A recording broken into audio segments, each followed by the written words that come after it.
জি, আসিফ টিপু, ধন্যবাদ আপনাকে। আমি এখন আছি বংশাল থানার ঠিক সামনে, সড়কের সামনে, যেখানে জোবাইদের হত্যার দাবিতে কিন্তু আমরা দেখতে পাচ্ছেন আমার ঠিক পিছনে জায়গাটিতেই কিন্তু জগন্নাথ বিশ্ববিদ্যালয়ের শিক্ষার্থী এবং ছাত্রদলের নেতাকর্মীরা পুরো রাস্তাটি অবরোধ করে রেখেছে। এর ফলে কিন্তু বংশাল থানার সামনে যে সড়কটি রয়েছে সেখানে সম্পূর্ণরূপে যান চলাচল বন্ধ রয়েছে।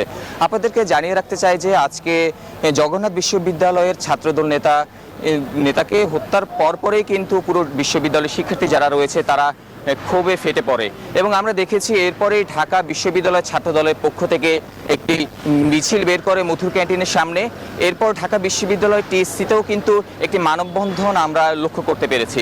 আমরা এখানে দেখতে পেরেছি যে আজকে রাত ঠিক 9টা থেকে জগন্নাথ বিশ্ববিদ্যালয়ের সাধারণ শিক্ষার্থী যারা রয়েছেন এবং ছাত্রদলের নেতাকর্মী যারা রয়েছেন তারা এই বংশাল থানার সামনে যে সড়কটি রয়েছে এটি বন্ধ করে দিয়েছে। এর ফলে কিন্তু এখানকার যে যান চলাচল রয়েছে তা কিন্তু সম্পূর্ণরূপে বন্ধ রয়েছে।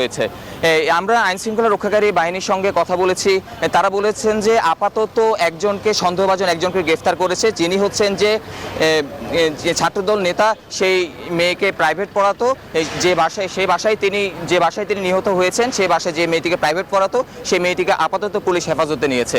আমরা এখানে কয়েকজন বিক্ষোভকারীর সঙ্গে একটু কথা বলার চেষ্টা করি যে আসলে কেন আপনারা এখানে বিক্ষোভ করছেন, কি হয়েছে আপনাদের?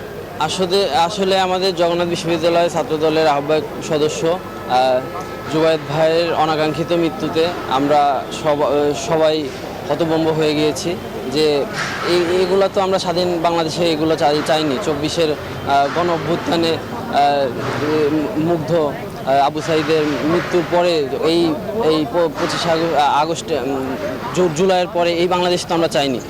তো এই স্বাধীন বাংলাদেশে আমরা যদি এইটা সুষ্ঠু বিচার না পাই, কারণ আমরা যে বিষয়টা আমরা ওখানে গিয়ে যাওয়ার পরে লক্ষ্য করেছি যে আমাদের 1.5 ঘন্টা পরে আমাদের জানানো হয়েছে যে ব্যাপারটা যে মার্ডার হয়েছে।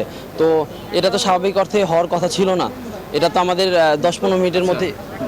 যেমনটি তারা বলছিলেন যে তাদের যে ছাত্রদল নেতা জুবাইদ রয়েছে, যতক্ষণ পর্যন্ত না তাদের হত্যার যে প্রকৃত দোষী রয়েছে তার বিচার আয়ত্তে না আনা হয় ততক্ষণ পর্যন্ত তারা এখানে আন্দোলন চালিয়ে যাবেন। তবে ছাত্রদলের পক্ষ থেকে এখনো পর্যন্ত আনুষ্ঠানিক কোনো সিদ্ধান্ত জানানো হয়নি বা প্রশাসনের পক্ষ থেকেও এখনো পর্যন্ত আমরা আনুষ্ঠানিক কোনো সিদ্ধান্ত জানিনি এবং পুলিশ প্রশাসন আশ্বস্ত করেছে যে অতি দ্রুতই যারা প্রকৃত দোষী রয়েছে তাদেরকে আইনের আওতায় নিয়ে আসার তারা চেষ্টা করবে।